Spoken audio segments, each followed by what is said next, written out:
Mohamed Atiq al-Harbi is a citizen of Saudi Arabia, held in extrajudicial detention in the United States' Guantanamo Bay detention camps, in Cuba.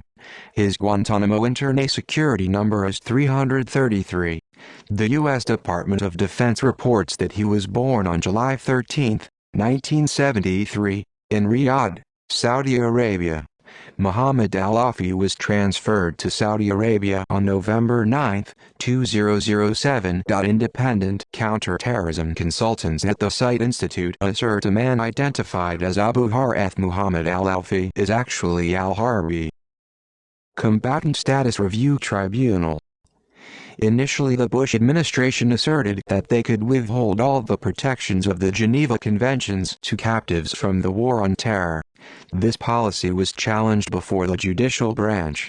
Critics argued that the USA could not evade its obligation to conduct competent tribunals to determine whether captives are, or are not, entitled to the protections of prisoner of war status. Subsequently, the Department of Defense instituted the Combatant Status Review Tribunals. The tribunals, however, were not authorized to determine whether the captives were lawful combatants. Rather, they were merely empowered to make a recommendation whether the captive had previously been correctly determined to match the Bush administration's definition of an enemy combatant. Summary of Evidence Memo. A summary of evidence memo was prepared for Combatant Status Review Tribunal on the detainee is associated with Al-Qaeda. Originally from Saudi Arabia, the detainee traveled extensively with little or no means of support throughout the Middle East and former Soviet Union during the period from 1999-2000. The detainee states that he traveled from Saudi Arabia to Pakistan in November 2001 to assist Afghani refugees. The detainee was arrested by Pakistan authorities at a checkpoint in the vicinity of Quetta, Pakistan. The detainee's name was found on a document recovered at a former residence of Osama bin Laden in Kandahar, Afghanistan. B. The detainee participated in military operations against the United States or its coalition partners.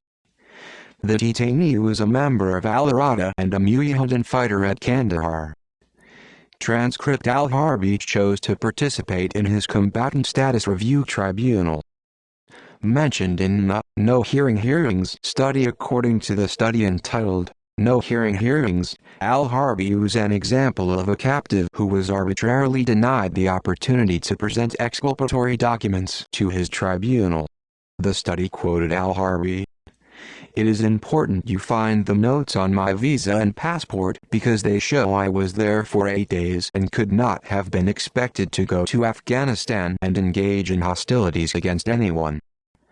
Repatriation. On November 25, 2008, the Department of Defense released a list of the dates captives departed from Guantanamo. According to that list, he was repatriated to Saudi custody on November 9, 2007, with 13 other men. The records published from the captive's annual administrative reviews show his repatriation was the subject of formal internal review procedures in 2005, 2006 and 2007. But the board's recommendations from the 2007 review, the only one to be published, were redacted. The conclusion the designated civilian official authorized was also redacted.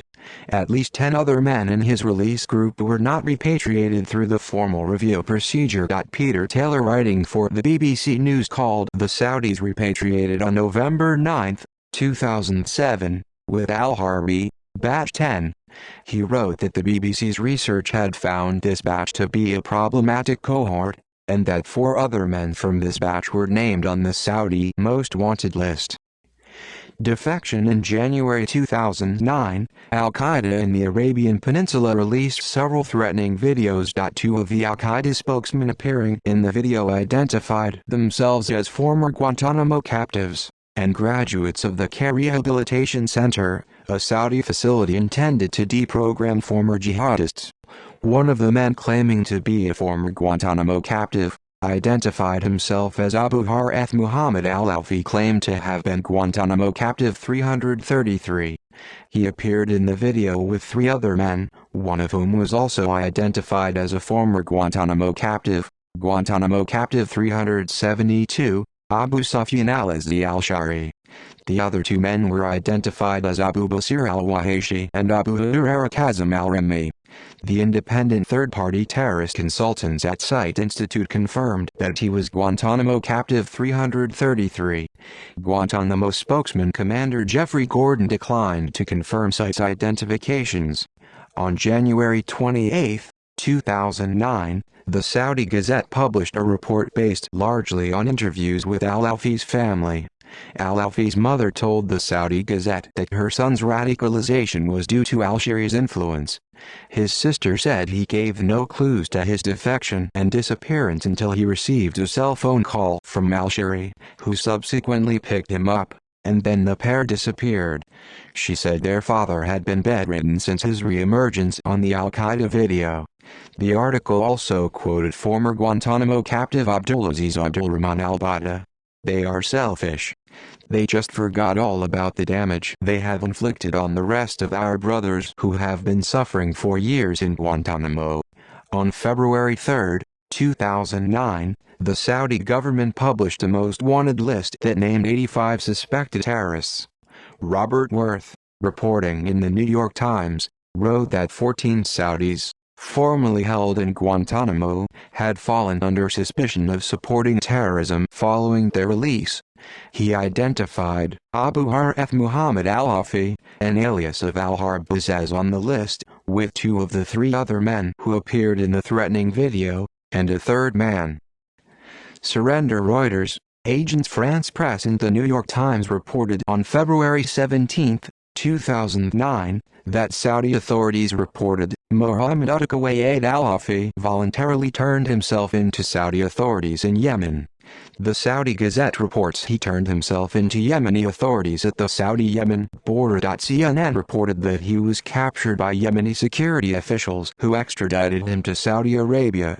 Another difference between CNN's reporting and that from other news services is that CNN called al-Shari, one of al-Qaeda's top leaders in Yemen, and called al-Alfi, the group's field commander.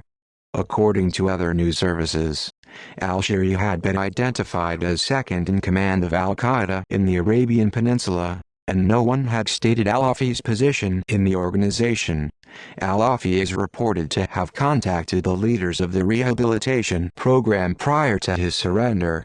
He is reported to be scheduled to return to the rehabilitation program. According to the Middle East Online, Saudi security officials assert al-Harbi has informed them that Iran is sponsoring al-Qaeda.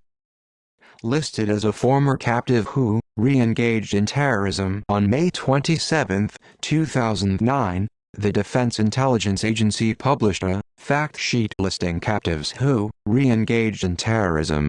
The fact sheet listed al-Alfi and al-Shari. BBC interview. Peter Taylor interviewed al-Harbi, who he called Mohamed al-Alfi, for the BBC News. Mohamed al-Alfi told him that his interrogations in Bagram involved brutal abuse to his genitals.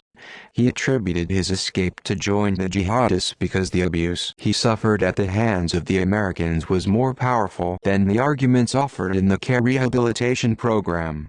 He said that once he was in Yemen, with the jihadists, "I saw the truth. I saw that the path was a deviant path away from the sayings of the Prophet. Thanks to God Almighty's generosity, I realized that and I made a final decision to return to Saudi Arabia." Taylor reported being skeptical of Mohamed al-Alfi's account of his escape to Yemen and his subsequent defection. References. External links. Former al-Qaeda member alleges U.S. abuse in Afghanistan video from the BBC. January 13, 2010. Innocents and foot soldiers. The stories of the 14 Saudis just released from Guantanamo. Andy Worthington.